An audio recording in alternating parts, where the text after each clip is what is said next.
श्री उमापति महादेव की जय। श्री लक्ष्मी नारायण भगवान की जय। नवग्रह देवताओं की जय। शनिदेव महाराज की जय। प्रिय भक्तजनों, आज हम इस वीडियो में शनिवार व्रत कथा सुनेंगे। तो आइए शुरू करते हैं। उससे पहले आप सभी प्रेम से बोलिए शनिदेव महाराज की जय। नवग्रह देवताओं की जय। एक समय स्वर्गलोक में इस बात पर विवाद छिड़ गया कि 9 ग्रहों में से सबसे बड़ा कौन है। यह विवाद इतना आगे चला गया कि यह एक युद्ध की स्थिति बन गई।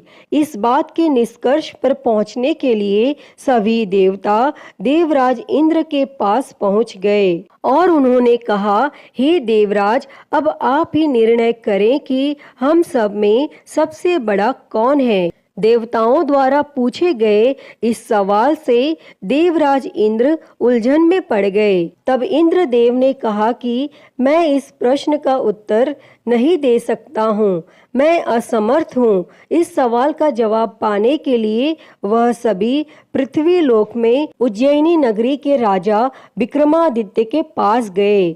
तब राजा विक्रमादित्य के महल पहुंचकर सभी देवताओं ने प्रश्न किया। इस पर राजा विक्रमादित्य भी असमंजस में पड़ गए। वह सोच रहे थे कि सभी के पास अपनी अपनी शक्तियां हैं, जिसके चलते वो महान हैं। अगर किसी को छोटा या बड़ा कहा गया तो उन्हें क्रोध के कारण काफी हानि हो सकती है। इसी बीच राजा को एक तरीका सूझा। उन्होंने 9 तरह की धातु बनवाई, जिसमें स्वर्ण, रजत, कांसा, ताम्र, सीसा, रांगा, जस्ता, अभ्रक व लोहे शामिल थे। तब राजा ने सभी धातुओं को एक एक आसन के पीछे रख दिया और इसके बाद उन्होंने सभी देवताओं को सिंहासन पर बैठने के लिए कहा। तब धातुओं के गुणों के अनुसार सभी आसनों को एक दूसरे के पीछे रखवा कर उन्होंने देवताओं को अपने अपने सिंहासन पर बैठने को कहा। और जब सभी देवताओं ने अपना अपना आसन ग्रहण कर लिया, तब राजा विक्रमादित्य ने कहा, इस बात का निर्णय हो चुका है। जो सबसे पहले सिंहासन पर बैठा है वही बड़ा है। यह देखकर शनि देवता बहुत नाराज हुए। उन्होंने कहा, राजा विक्रमादित्य, यह मेरा अपमान है। तुमने मुझे सबसे पीछे बिठाया है। मैं तुम्हारा विनाश कर दूंगा। तुम मेरी शक्तियों को नहीं जानते हो। तब शनि देव ने कहा, एक राशि पर सूर्य 1 महीने, चंद्रमा 2.25 महीने, मंगल 1.5 महीने, बुध और शुक्र 1 महीने, बृहस्पति 13 महीने रहते हैं, लेकिन मैं किसी भी राशि पर 7.5 वर्ष रहता हूँ। मैंने अपने प्रकोप से बड़े बड़े देवताओं को पीड़ित किया है। वो मेरा ही प्रकोप था कि भगवान राम को वन में जाकर रहना पड़ा था, क्योंकि उन पर 7.5 थी और रावण की मृत्यु भी इसी कारण हुई। अब तू भी मेरे प्रकोप से नहीं बच पाएगा। और शनि देव ने बेहद क्रोध में वहां से विदा ली और वहीं बाकी देवता खुशी खुशी वहां से चले गए। इसके बाद सब कुछ सामान्य ही चलता रहा। राजा विक्रमादित्य पहले की ही तरह न्याय करते रहे। दिन ऐसे ही बीतते रहे, लेकिन शनि देव अपना अपमान नहीं भूले। एक दिन शनि देव बदला लेने के लिए घोड़े के व्यापारी के रूप में राज्य पहुंचे। जब राजा विक्रमादित्य को इस बात का पता चला तो उन्होंने अपने अश्वपाल को कुछ घोड़े खरीदने के लिए भेजा। जब अश्वपाल लौट आया और राजा को बताया कि घोड़े बेहद ही कीमती हैं, तब राजा ने खुद जाकर एक सुंदर और शक्तिशाली घोड़ा पसंद किया और उसकी चाल देखने के लिए घोड़े पर सवार हो गए। जैसे ही राजा विक्रमादित्य घोड़े पर बैठे, वैसे ही घोड़ा बिजली की रफ्तार में दौड़ पड़ा। घोड़ा राजा को एक जंगल ले गया और वहां जाकर राजा को नीचे गिरा दिया और फिर कहीं वह गायब हो गया। तब राज्य का रास्ता ढूंढने के लिए राजा जंगल में भटकने लगा, लेकिन उसे कोई रास्ता नहीं मिला। और कुछ समय बाद उसे एक चरवाहा मिला और भूख प्यास से परेशान उस राजा ने चरवाहे से पानी मांगा। चरवाहे ने उसे पानी दिया और राजा ने उसे अपनी एक अंगूठी दे दी। तब रास्ता पूछकर राजा जंगल से निकल गया और पास में ही मौजूद एक नगर में पहुंच गया और एक सेठ की दुकान पर राजा ने कुछ आराम के लिए रुका और वहां सेठ से बातचीत करते हुए उसने बताया कि वह उज्जैनी नगरी से आया है।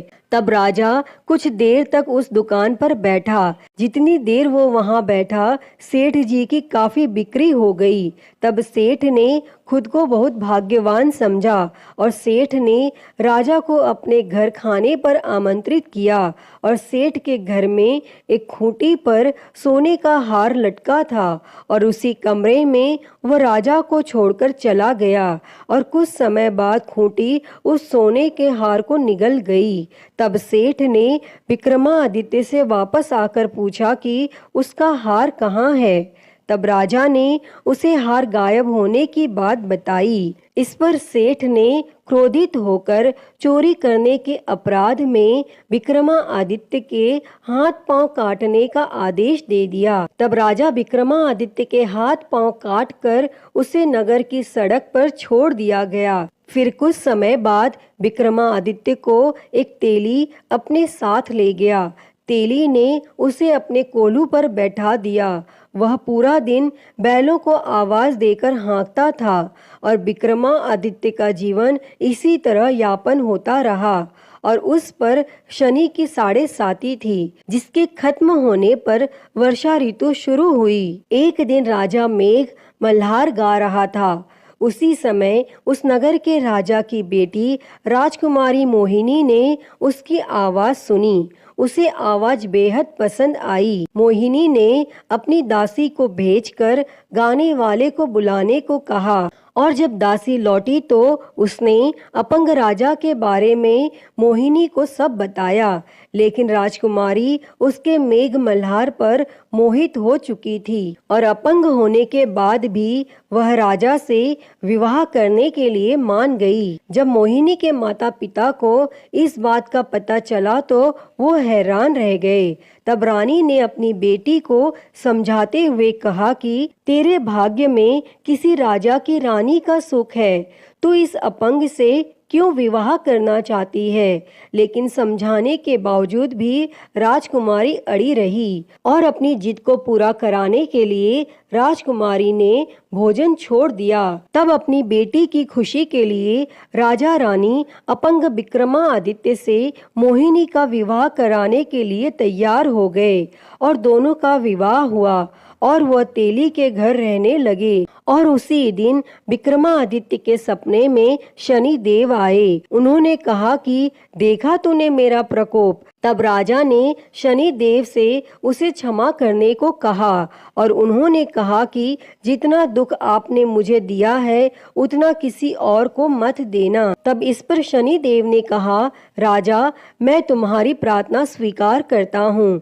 जो कोई व्यक्ति मुझे पूजेगा, व्रत करेगा और मेरी कथा सुनेगा, उस पर मेरी कृपा दृष्टि हमेशा बनी रहेगी। सुबह जब राजा विक्रमादित्य की नींद खुली तो उसने देखा कि उसके हाथ पांव वापस आ गए हैं और उन्होंने मन ही मन में शनि देव को नमन किया।